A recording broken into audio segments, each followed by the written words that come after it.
Dan bagi Yesus, tepuk tangan yang indah. Saudara-saudara, jangan terima dipimpin kecuali untuk kemenangan. Kalau Anda tersandung menderita, bukan itu yang Alkitab ajarkan. Ada sesuatu yang salah, banyak yang salah yang kita tidak pahami, dan kita menganggap demikian. Jangan masuk dalam tebak-menebak. Itu Anda akan menuju ke jurang. Masuklah dalam apa yang Tuhan katakan, percaya apa yang Tuhan katakan. Dia mau bekerja dan Dia akan berkarya dalam nama Yesus. Kita berdoa, Bapa, kami tidak ingin menebak-nebak yang membawa kami ke jurang, tapi kami ingin penyataan yang tepat dari firman-Mu dan kemampuan yang Tuhan itu bangkit untuk mewujudkan itu. Saya berdoa untuk semua orang yang ada di sini, yang ada di rumah, dimanapun di bangsa, di dunia, agar mereka diberkati, dijamah oleh kuasa-Mu, disembuhkan oleh kebajikan-Mu, agar hari ini ya Tuhan menjadi satu hari berkat yang besar untuk setiap orang yang ada di sini yang membutuhkan pertolongan, membutuhkan berkat, kebutuhan ya Tuhan, kekuatan untuk memenangkan pertempuran kehidupan. Ya Tuhan, saya berdoa untuk semua orang, angkat semua orang yang berada di jalan yang salah, orang yang Tuhan tersihir oleh nyanyian, Bapa, mereka yang terpesona oleh ular, sehingga dapat diterangi, diberkati, dan hidup Tuhan yang terkasih seperti yang Anda katakan dalam nama Tuhan Yesus Kristus. Amin. Silakan duduk dalam nama Yesus, saudara, dan mari kita renungkan firman pada hari ini yang akan sangat indah. Kitab Yesaya pasal 61. Ini ayat yang Yesus kutip. Lukas yang menuliskan mungkin sudah disebutkan semuanya. Lukas pasal 4 ayat 18-19. Di sini Yesaya menuliskan, dia bicara beberapa hal. Pertama tentang pelayanan Yesus luar biasa, menyembuhkan orang yang sakit, mengusir setan, memberikan damai sejahtera kepada banyak orang. Dan Yesaya yang kedua berbicara tentang hal yang serius yang kita harus lihat dan saya mau kita pelajari. Setelah itu ada satu pujian, ayat 2 yang berkata berikut, untuk memberitakan tahun rahmat Tuhan dan hari pembalasan Allah kita, untuk menghibur semua orang berkabung. 3 hal penting di sini. Pertama, kita berada di tahun Yobel. Apa tahun Yobel di Israel? Israel, Tuhan tidak menginginkan orang miskin, tapi selalu ada beberapa orang yang roh jahat menipu dan mereka tidak berjaga-jaga, mereka menjual properti, akhirnya mereka tidak memiliki apa-apa dalam hidup. Jadi Tuhan memerintahkan setiap 7 minggu dari 7 tahun, 49 tahun, akan masuk tahun ke-50. Di tahun ke-50 itu adalah tahun Yobel. Orang yang telah menjual tanah, waktu itu tidak dijual tanah selamanya, hanya boleh dijual sampai tahun Yobel. Yang memberitahukan hal ini, anggaplah suatu tanah, bidang tanah berusia 49 tahun, harganya 49 juta. Jadi orang melihat kurang berapa tahun sampai tahun Yobel. Anggaplah 10 tahun, jadi dibayar hanya 10 juta. Sudah selesai 39, kurang 9, jadi dia membayar 40 juta. Sisa 9-nya sudah lewat. Jadi Tuhan tidak menginginkan, karena pada tahun yang ke-50 di seluruh negeri orang-orang akan keluar, para imam akan menyembunyikan klakson, lagu yang diharapkan, semua orang kemudian harus menyerahkan tanah yang dibeli, yang diuntungkan, yang melakukan segalanya, yang tidak mempunyai kepala, lalu keluarga kembali ke tanah itu. Ketika Yesus mengumumkan bahwa roh Allah ada di atasnya, dia akan menjadi orang yang mengumumkan berita akhir tahun penawanan ini. Contohnya seorang Yahudi mengambil pinjaman, tidak dapat dibayar, diambil sebagai budak. Jika dia meninggal, istri dan anaknya menjadi budak untuk membayar pinjaman yang dia ambil. Tapi pada tahun Yobel dia dibebaskan. Jadi tidak ada lagi budak di Israel. Mereka hanya bekerja selama 49 tahun atau 5 tahun yang sisa sesuai dengan waktu, karena pada tahun itu tidak boleh ada budak lagi. Diumumkan, diterbitkan kabar ini. Apa yang Yesus memberitakan, roh Tuhan ada pada kepadanya mengumumkan tahun Yobel ketika setan tidak ada memiliki orang lain di tangannya. Bahkan jika orang itu pergi ke sana membuat perjanjian dengannya, saya akan melayani selama hidup saya. Tidak bisa, hanya bisa sampai hari itu. Yang tertindas harus dibebaskan, yang sakit disembuhkan. Orang segala jenis tidak akan ada lagi penindasan di bumi. Di sana itu akan dimulai dari awal lagi. Tentu saja ada orang yang akan tetap tertipu oleh iblis. Mereka akan menjual tanah, mengambil pinjaman, tidak bisa bayar, dan semacamnya, dan tertindas lagi. Tetapi kemudian datang tahun Yobel baru. Tahun Yobel itu bukan satu tahun, tapi satu periode. Tidak mungkin lagi. Hari ini siapapun, meskipun sudah buat perjanjian dengan setan, dia dibebaskan. Dia mendapatkan kebebasan yang Kristus persiapkan untuk kita, dan tidak ada hal iblis katakan dia milikku. Tidak. Dia dibebaskan karena dia memanggil nama Tuhan. Memanggil berseru nama Tuhan adalah kebebasan penuh. Jadi kembali ayat 2, untuk memberitakan tahun rahmat Tuhan, tahun Yobel, dan hari pembalasan Allah kita untuk menghibur semua orang berkampung. Hari pembalasan itu, saya di São Paulo, saya bicarakan dengan cara yang lain, karena dalam kitab Yesaya sangat jelas, pasal 58 ayat 13, di mana Tuhan berfirman, ayat 13, apabila engkau tidak menginjak-injak hukum Sabat. Ini bukan Sabtu akhir pekan. Orang-orang tidak mengerti yang tepat menjaga, bahkan bertengkar dengan Yesus karena dia membiarkan muridnya bekerja atau makan hari Sabat, dan dia sendiri menyembuhkan, Anda tidak boleh bekerja Sabtu. Yesus berkata, kalian orang Farisi, jika kau tahu bagaimana melakukan kebaikan aku berkuasa, kalian menuduhku. Tapi kalau kau tahu melakukan kebaikan saya tidak buat, kalian tidak menuduhku. Jadi kalian sedang memelihara Sabat untuk memuliakan iblis. Karena bagi Yesus cukup katakan iblis keluar, penyakit keluar, dan dia sembuh. Tapi kalau melakukan hal ini, mereka mau menangkap Yesus, bahkan membunuh Yesus. Ada orang yang tidak mengerti apa itu Sabat adalah hari ke-7 kita harus memelihara. Tidak, itu hanya satu referensi apa yang sedang melihat di sini, dan saya akan menyatukan. Ayat 13, apabila engkau tidak menginjak-injak hukum Sabat dan tidak melakukan urusanmu pada hari kudusku. Hari pembalasan bagi Yesus itu kudus, periode yang dimulai pada saat dia bangkit dari antara orang mati dan akan berlanjut baginya untuk 1000 tahun, kata firman Tuhan. Dan akan terus sampai hari dia kembali. Harinya, kita berada pada hari Yesus. Kemanapun Anda pergi, dimanapun di dunia, Anda membagikan firman, berdoa. Di situ Tuhan hadir untuk berkarya. Hari pembalasan Tuhan untuk menyembuhkan orang sakit, mengusir setan, membakar mereka, mencabut mereka dari orang-orang. Hari ini adalah hari balas dendam. Dan apalagi? Tunggu, Anda akan mengerti. Jangan ambil keputusan gegabah, mungkin tidak pernah mendengar. Apabila engkau menyebutkan hari Sabtu, hari kenikmatan, dan hari kudus Tuhan, hari yang mulia, apabila engkau menghormatinya dengan tidak menjalankan segala acaramu. Ayat 13, dengan tidak mengurus urusanmu atau berkata omong kosong. Ayat 14, maka engkau akan bersenang-senang karena Tuhan, dan aku akan membuat engkau melintasi puncak bukit-bukit di bumi dengan kendaraan kemenangan. Aku akan memberi makan engkau dari milik pusaka Yakub, bapa leluhurmu, sebab mulut Tuhanlah yang mengatakannya. Orang legalis berkata, dia katakan, ya, di sini saya tidak mau tahu apa-apa lagi. Yesus berkata, manusia dibuat bukan karena Sabat, tapi Sabat untuk manusia. Ini peristirahatan yang dia umumkan kekal.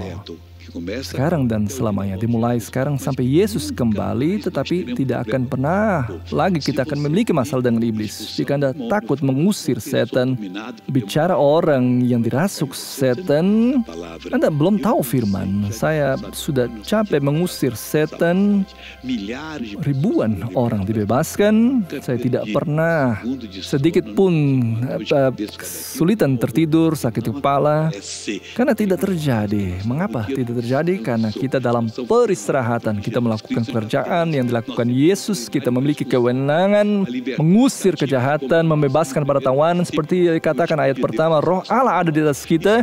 Dan jika ada di atas kita, kita bisa menang dalam nama Yesus. Amin. Kalau ada waktu, saya membahas ayat 3. Kembali ke pasal 61 ayat 3. Saya hanya membacanya. Kalau ada waktu, saya bisa membahas karena ada pesan lain dari Efesus untuk menyampaikan. Tuhan membuka mata kita, puji Tuhan. Berkata di sini ayat 3, saya baca tapi saya tidak menjelaskan. Untuk mengaruniakan kepada mereka perhiasan kepala ganti abu, minyak untuk pesta ganti kain kabung. Kain kabung itu apa? Ini seni memakai sesuatu dengan kain kabung. Jadi Tuhan ingin kita memiliki sekarang perhiasan ganti abu. Maksud saya, abu-abu berarti penghinaan, kesedihan. Tuhan mau memberikan kita kegembiraan, sukacita, mau agar semua yang disembuhkan. Sebagaimana Anda lihat tentang kutil tadi, saya teringat kasus di kota Mosora 20 tahun lalu. Waktu saya berada dalam pertemuan di sana, seorang ada kutil sedikit lebih besar daripada jari saya, seperti satu gelatin. Dia kaget. Saya berkata, Bapak tahu, di sini harus bayar atas berkat. Wah, benar? Ya, harus bayar. Saya tidak punya uang. Siapa bilang ini soal uang? Bapak akan lewat di hadapan semua dengan tangan demikian, harus tunjukkan kutil kepada semua orang. Jadi di hadapan semua orang, seorang lihat, ada yang lihat dan buat gerakannya juga. Kira-kira begitulah yang mereka tayangkan televisi. Ada orang yang mati dan orang mati itu hidup. Orang lari. Mereka pada ketakutan. Sebenarnya mereka bersuka cita karena orang bangkit. Dan orangnya beralian, semuanya melihat Bapak harus bayar dia sampai akhir. Dan saya bilang, ini pembayaran yang memberikan kesaksian kebenaran. Sini Yesus mengatakan dia mau memberikan untuk mengaruniakan. Kita harus memerintah, menetapkan kepada mereka perhiasan kepala ganti abu.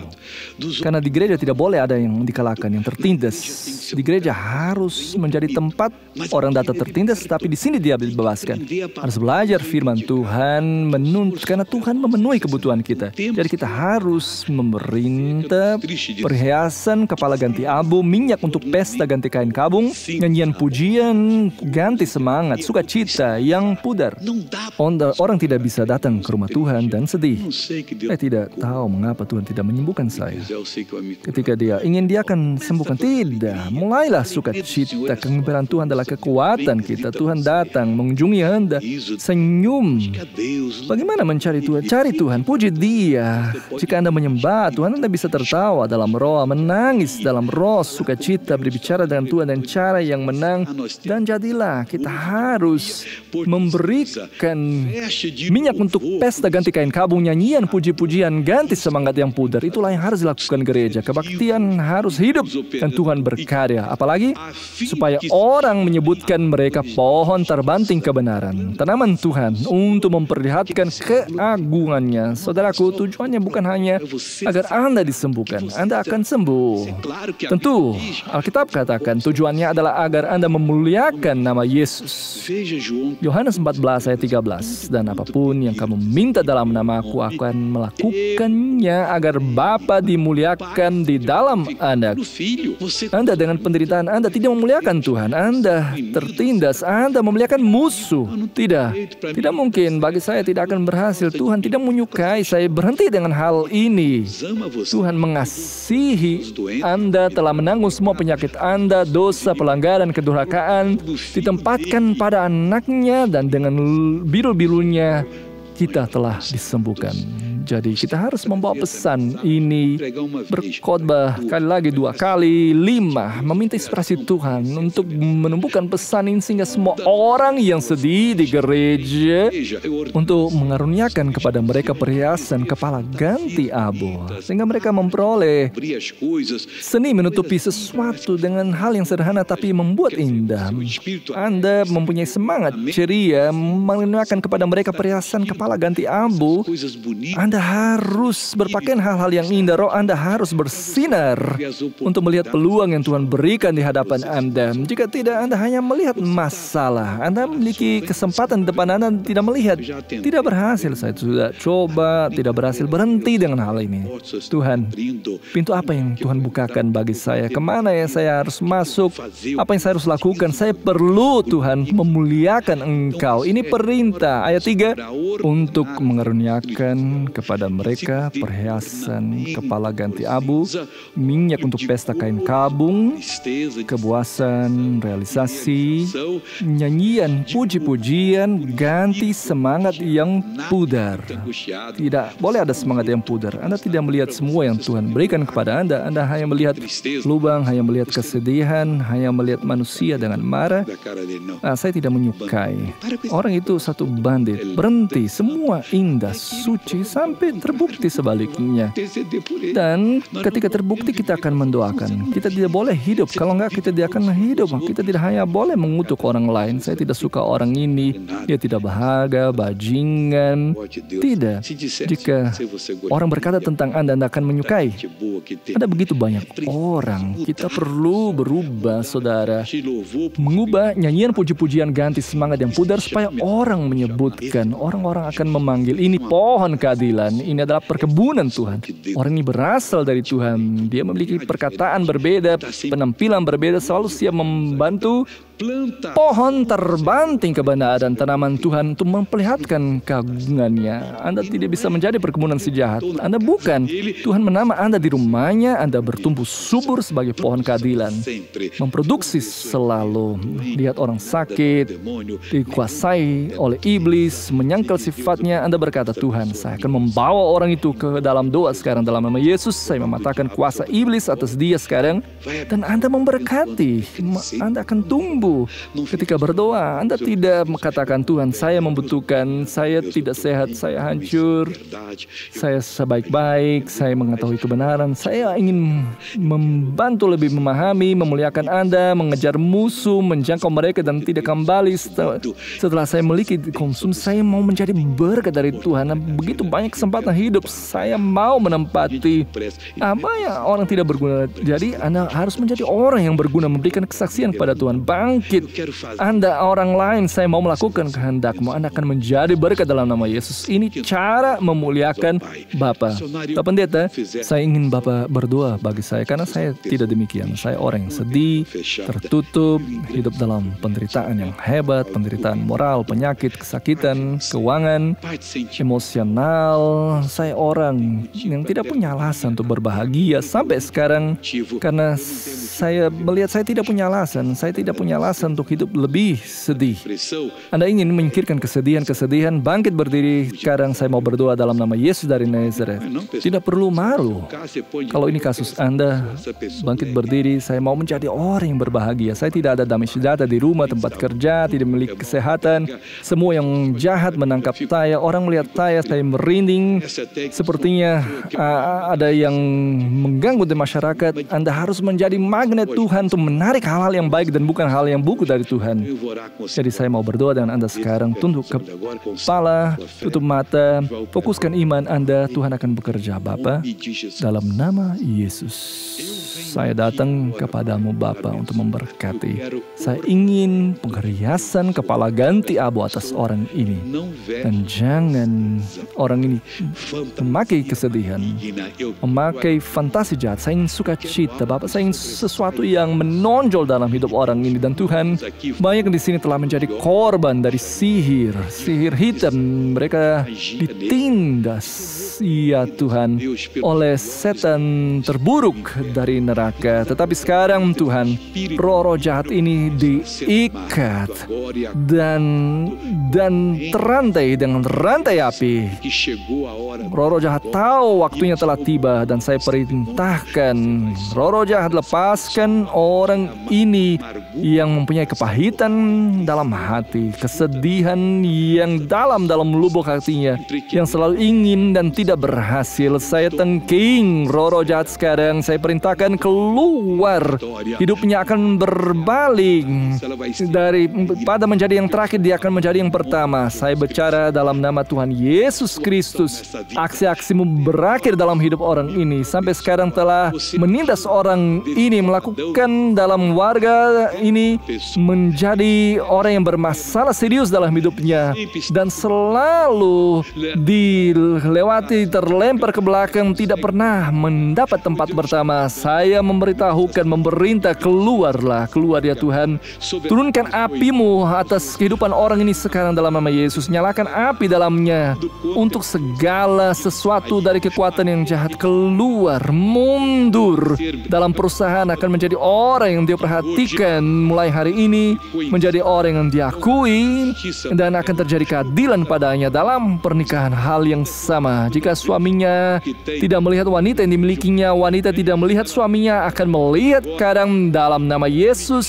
Saya tengking, saya mengusir dari jiwa ini, hai roh jahat pengganggu iblis yang membuat orang hidup sedih, membuat orang ini putus asa, tidak memiliki kegembiraan. Dia sudah mengutuk hari itu sendiri, dia pernah berpikir untuk bunuh diri. Hai roh jahat dalam kehidupan ini, saya mengusir sekarang, saya perintahkan sekarang, lepaskanlah orang ini, pergi sekarang.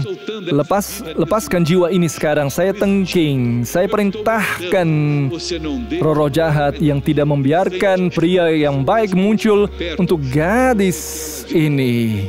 Karena roh jahat mau melihatnya tidak bahagia. Selesai sudah, saya memerintahkan roh jahat juga yang tidak membiarkan gadis yang baik mendekatkan pria, karena mau melihat orang ini kalah, dipukuli. Aku mengusirmu sekarang. Saya memerintahkan, saya menuntut, saya memerintahkan, ini satu perintah, lepaskan orang ini dari atas kepala sampai telapak kaki. Saya perintahkan, saya tetapkan, perintahkan sahabat saudaraku. Anda tahu di mana masalah Anda, di mana terdapat masalah Anda, dan Tuhan tidak ingin Anda memiliki roh jahat di sana. Tuhan ingin membebaskan Anda sekarang. Tuhan, saya sedang bicara karena orang ini akan mengangkat kepalanya mulai hari ini, akan berjalan dan percaya diri, akan berjalan dengan kepastian, akan dihadiri dengan sangat baik dan berhasil dalam nama Tuhan Yesus Kristus. Sekarang iblis keluar sekarang, yang sampai hari ini dalam mata orang ini saya memerintahkan keluar dalam kehidupan orang ini, karena rasa ingin tahu membiarkan seorang gipsi membaca tangannya, dan mulai hari itu iblis melalui gipsi menguasai orang itu sampai hari ini. Saya mengusir sekarang, keluar roh jahat sekarang. Saya perintahkan keluar dari orang itu, keluar dari pikiran, dari penglihatan orang ini, dalam pendengaran, dalam pikiran. Kamu akan keluar sekarang dalam nama Yesus Kristus. Roh yang merusak dan tidak akan menyakiti lagi sekarang dalam nama Tuhan Yesus Kristus. Lepaskanlah orang ini, jangan kembali lagi. Semua kejahatan dibatalkan dalam nama Tuhan Yesus Kristus. Dan amin. Dan Anda berkata, terima kasih Tuhan. Mari sekarang kisah hidup nyata. Ada hal luar biasa untuk kita nonton.